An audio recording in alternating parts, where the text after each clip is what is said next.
Hello, and welcome to the Handplane Challenge, British edition. I'm Mark, your host and referee/umpire. Why am I the referee/umpire? Because some of the planes we evaluate deserve to have strikes called on them because of lousy design, lousy engineering, lousy usability, or some combination of all three.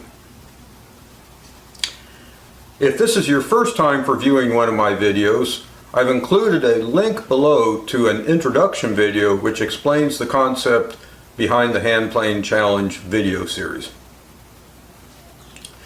This video is part 3 of a 3-part series on British planes.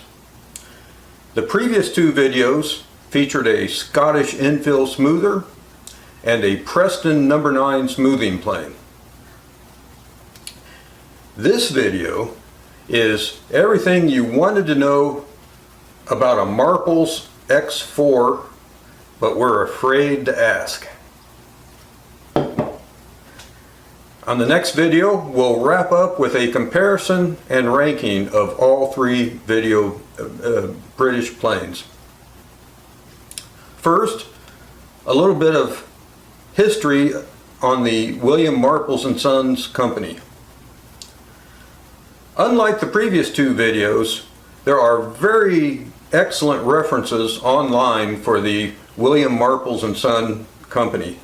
And I'll include links if you want to find out more about that company. The company started in 1828. It was a multi-generational family firm. Sons Edwin Henry Marples and William Kent Marples joined the firm in 1860. Family ownership would continue until 1962, when the company was sold in equal parts, half to one and half to the other, to William Ridgway & Sons and the C&J Hampton companies. The remnants of the company are now part of the Irwin manufacturing conglomerate. Along the way, Marples became a major manufacturer of tools of all types. In 1892, Marples acquired John Mosley & Sons, a major manufacturer of wooden planes. You might be familiar with their molding planes in particular. And in 1905, they acquired Thomas Ibbotson & Company, a major manufacturer of edge tools. Marples is perhaps best known as the maker of the Marples Ultimatum Brace. However, they continuously produced wooden planes all the way up until the end in 1962. However, they didn't start making metal planes until 1932, thanks to the imposition by the British government of tariffs on metal planes intended to keep those pesky Stanley planes out of the British Isles. This allowed the homegrown British metal plane manufacturers to have a competitive edge. Okay, enough about history. The vast majority of the Marples metal plane lineup were clones of Stanley products. This even extended to the numbering system, which was a derivative of the Stanley numbering system. On the other hand, the X4 is a completely original design. I like to think of it as a hybrid between an infill plane and a metal plane. It was only produced between 1954 and 1962. Now, Marples never actually made an infill plane under their own name. I'm a bit unsure about Mosley. Mosley might have made infill planes and that could be a connection. But the big question is, why start? And why wait until 1954? Other infill makers were at that time rapidly circling the drain, on their way out. Disappeared already or about to disappear. So maybe Marples thought there was an opportunity to be had, a now vacant niche to be filled. I don't think we'll ever know. So, how much would it have cost you to buy a Marples X4 in the time period 1954 to 1962? Well, the 1959 Marples catalog lists the X4 as costing 90 pounds sterling. Now, we can look up the exchange rate in 1959 and find out that it was $2.80 per pound sterling. So, that works out to $252 in 1959 dollars, that is.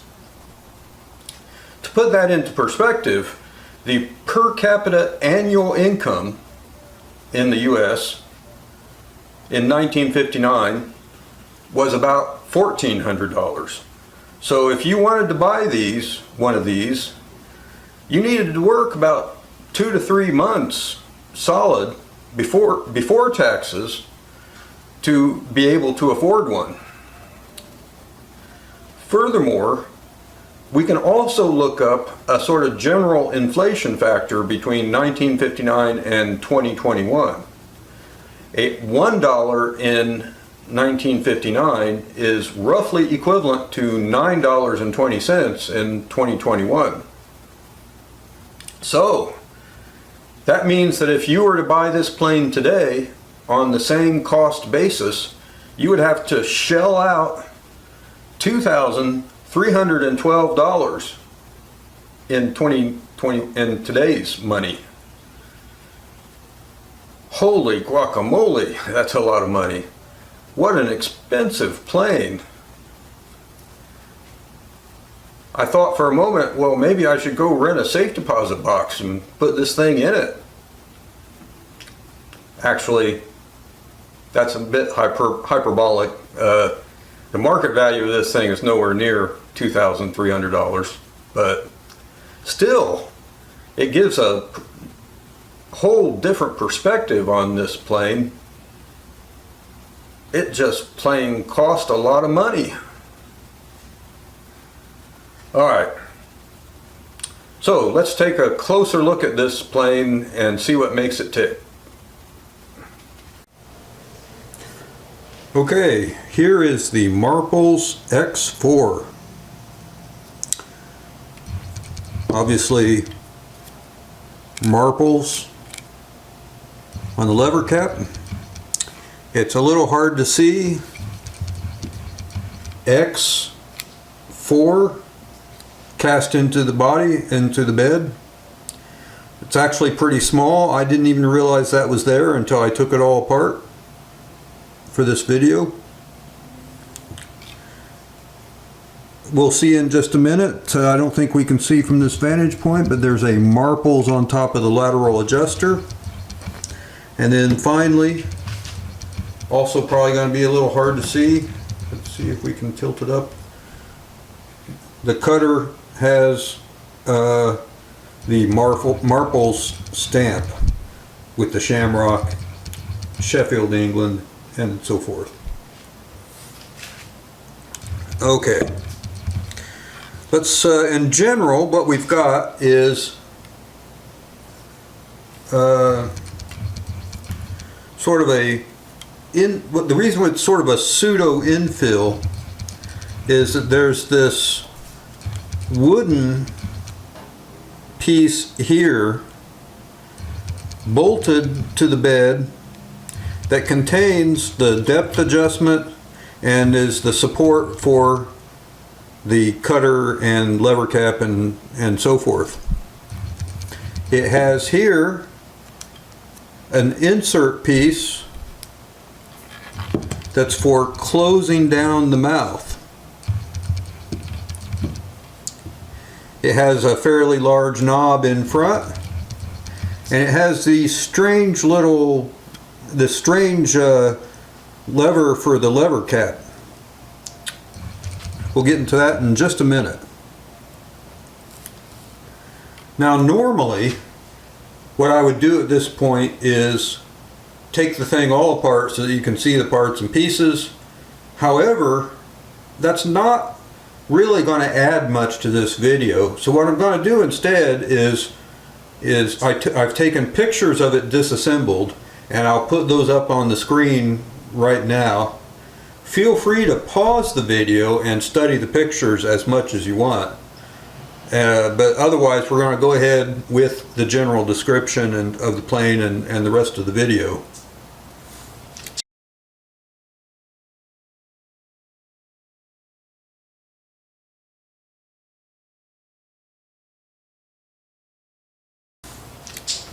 Now, coming back to the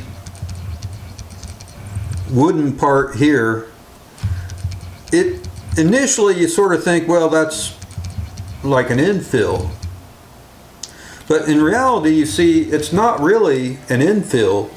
It doesn't come anywhere, there's a substantial gap between the wooden piece and the sides of the bed, of the main body. So in reality, it's actually just a wooden frog. I wouldn't say that it's really an infill.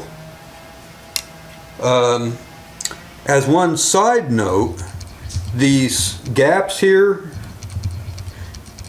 keep your air hose handy, because those suckers will accumulate dust and shavings significantly. And when I first got this plane, they were all there from the previous owner, and I was definitely wondering what might be growing down in the bottom of that gap. Okay, the wooden part here, like in an infill plane, typically used a pretty dense tropical hardwood. This was said to use British beech. When I took it apart, it didn't seem that heavy to me. I really think most of the weight, it's a fairly substantial plane, weighs quite a bit, but I think really most of the weight is in the metal part of the plane and not so much in the wood part.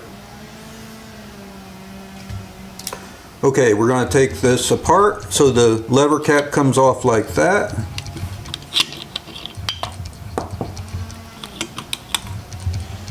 Here we go for that. Now, down here at the bottom, you can see a machined metal surface, which is where the cutter rests, right above the bottom of the plane to give secure support for taking a shaving.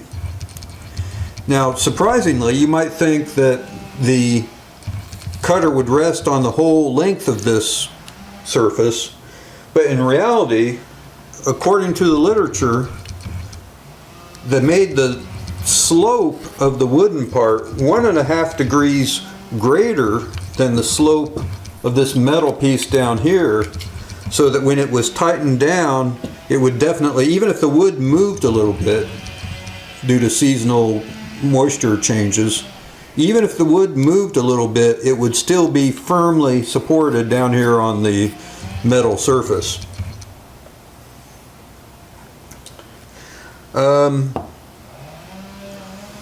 It has sort of a typical Bailey style lateral adjustment. As we already saw, we got the pretty typical Bailey style depth adjuster. We've already discussed the movable throat plate here, but here it is a little bit more readily apparent. You can see it in the pictures that I attached. The interesting thing, we'll get back to that in just a bit, but I'm going to put it back together now. It has a sort of a custom cutter, fairly long. Here's the cap iron.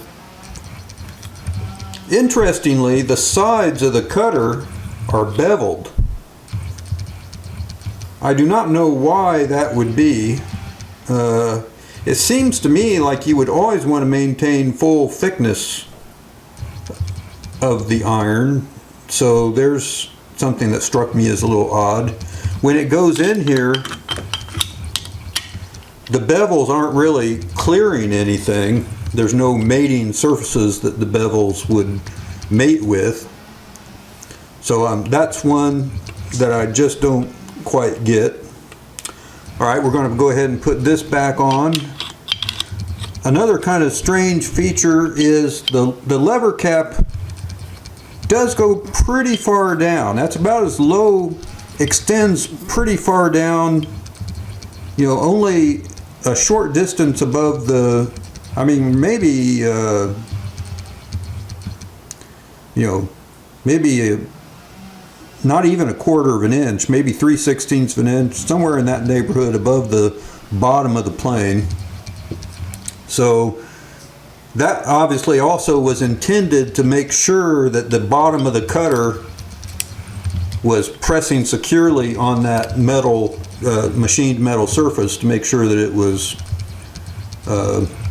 locked down very well. Okay, we're going to go ahead and tighten it up. Every time I use this plane, I tend to try to pull it back. It takes a while, you know, I'm still not used to going forward like this. Now here's another interesting feature. You can see that with the throat plate moved all the way back, the mouth opening is still extremely tight. Frankly, there's not really any room, as far as I can tell, to move that thing back. It can be moved back, but there isn't much room to do it. We're going to explore this a little bit more when we take the shavings. One note in the literature, Marples in their documents, advertising documents, made a comment about the top of the cutter being round and claimed that you only needed a flat top if you were taking a hammer to it. I'm not quite sure of the veracity of that statement, but that's what they said. Okay, so we commented on the extra large front knob. The last thing before we move on to the shaving test, the shape of this part right here was intended to make it easier to use as a shooting board plane. So you wrap your fingers around that, it gives you more to hold on to. I get, you know, thumb here, fingers there, more control for doing a shooting board plane. Okay, so that's it for the general description of the plane,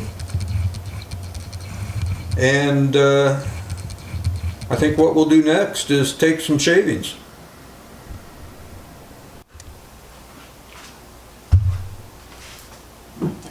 Okay,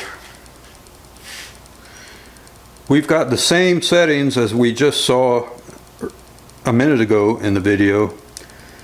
The throat adjustment is all the way back.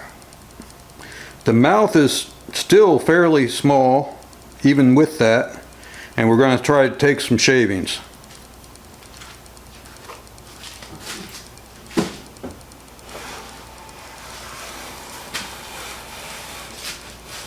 So that's a pretty light set. Nice wispy shavings. Cutting very nicely. We're going to put it down a little bit.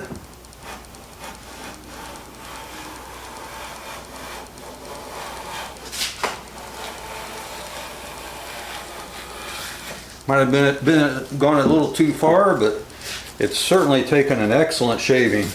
Still pretty thin. This is probably about as thin as I've gotten on this video series. Very nice. One more time, back it off just a little bit because that was a little bit too much, I think.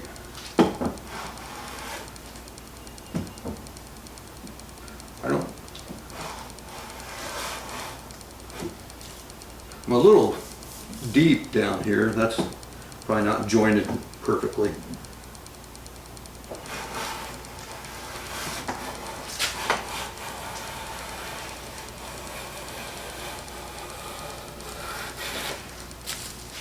Veered off to the side a little bit. Didn't dry very well, but it's doing very nicely. That was still probably pretty light. Let's crank it down one more time and then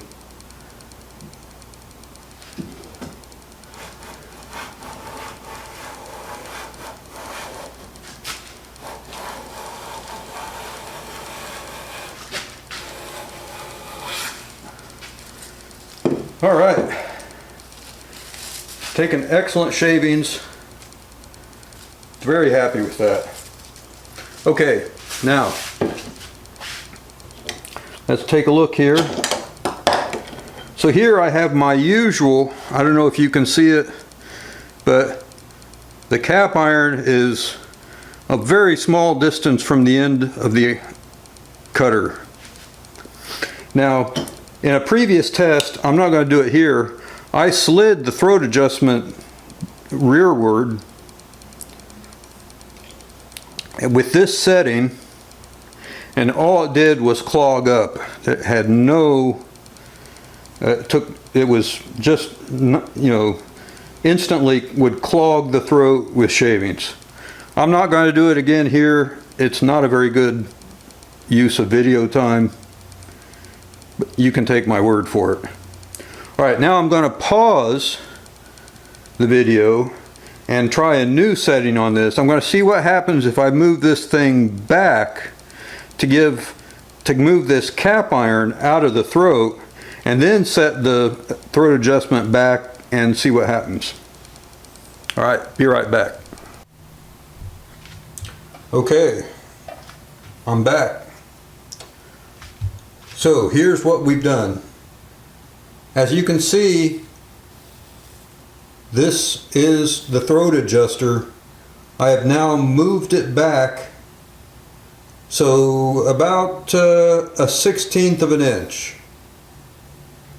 With that, and this is actually the front of the throat adjuster here, just to make sure that you get what you're seeing. The cutter is right here. You can see from this angle there is virtually no clearance between the cutter and the throat adjuster. And you might ask yourself, well, why doesn't it just go ahead and clog? Or why does it not even get a shaving through there at all? If you hold it up to the light, you can see light between these two pieces. So there is actually a little bit of clearance. And then you might ask, well, why doesn't it just, if the shaving may still go through, but why doesn't it just clog like it did before? Well, here's what I've done.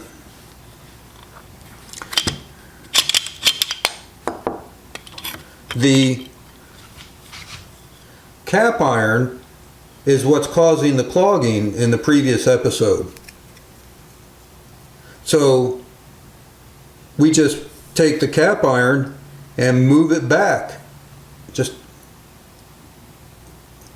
so into the cap iron right here, into the cutter right here. Just do that just to make sure it's completely there. That's a good view. You can see what's going on.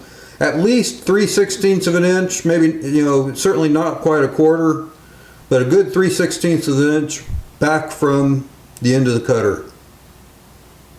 So the solution to the clogging problem is to just take the cap iron out of the equation.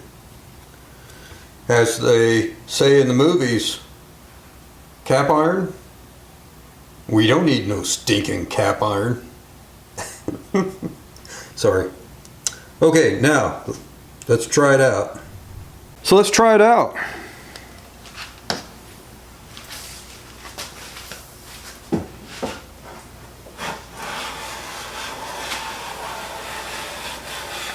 Holy smokes, is that not perfect or what?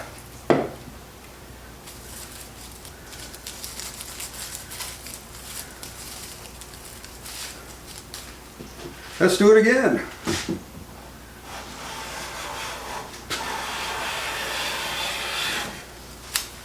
Just peeling right out of there.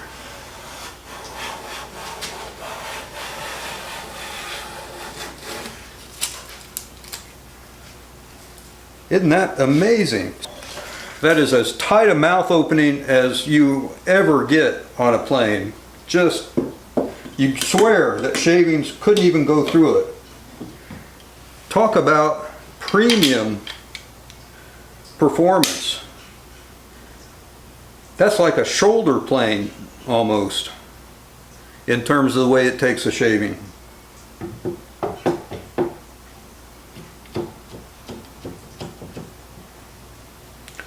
Magnificent. So I guess that's what you'd expect if you pay $2,300 for a plane.